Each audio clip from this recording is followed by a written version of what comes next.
Bagaimana Tuhan, siapa itu yang sambil memenggal kepala orang berteriak, God is great, atau Allahu Akbar. Orang juga bingung. Jadi sebenarnya ya, apa yang mereka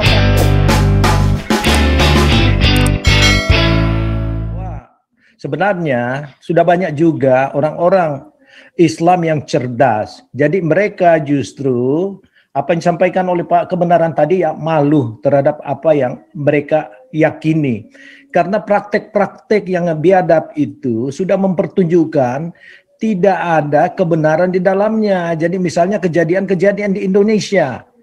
Si Nabi cucu Nabi ini, si Rizik, dia memberikan suatu statement untuk memerangi akhlak, perang akhlak. Dia sendiri tidak bermoral.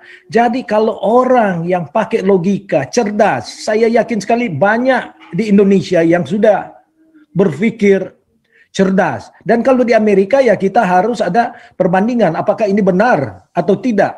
Termasuk keyakinan kita sebagai orang percaya. Banyak juga orang-orang Kristen yang kita pertanyakan kalau mereka memperkaya diri teori-teori kemakmuran seperti Benny Hinn dan ya seperti Joseph Prince, kita bukan Joseph Prince yang itu ya, Joseph Prince yang salah satu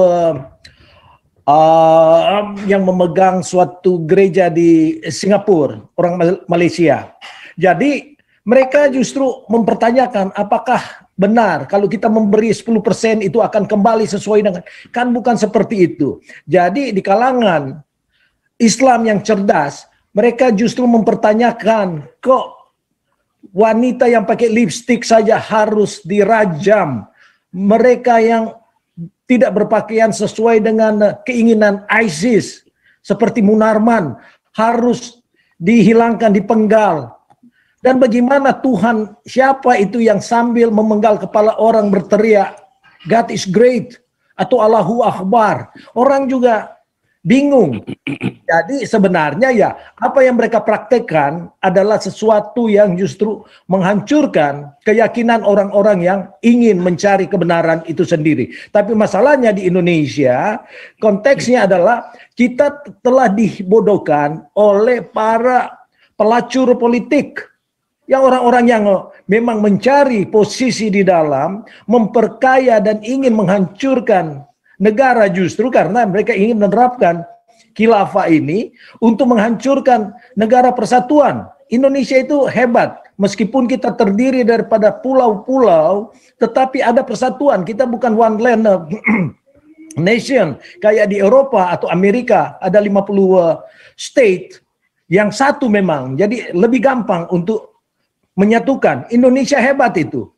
Ya, Sulawesi, Kalimantan, dan pulau-pulau yang sekitar 17.000 pulau-pulau yang kecil.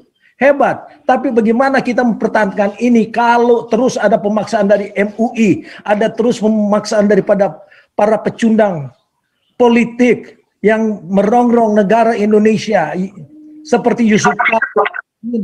Bagaimana kita untuk bisa mempertahankan ini? Jadi satu-satunya adalah keluar daripada perangkap khilafah ini. Oleh sebab itu, ini adalah bagian kita untuk mengkampanyekan. Jangan sampai orang-orang seperti Curi, Anies, dan lain-lainnya itu masuk di dalam jajaran pemerintahan 2024. Ini yang harus diwaspadain karena mereka tidak lagi pakai rasional untuk ya right or wrong. Itu pilihan saya sesuai dengan agama saya. Ini yang harus dibasmi.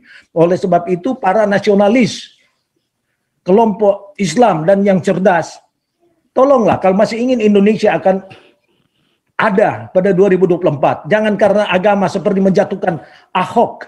Kalau tidak memilih si Anies, itu mayat tidak disolatkan. Itu ajaran yang tidak benar. Tidak ada ajaran daripada suatu agama yang baik untuk menekan hak asasi atau pilihan daripada umatnya.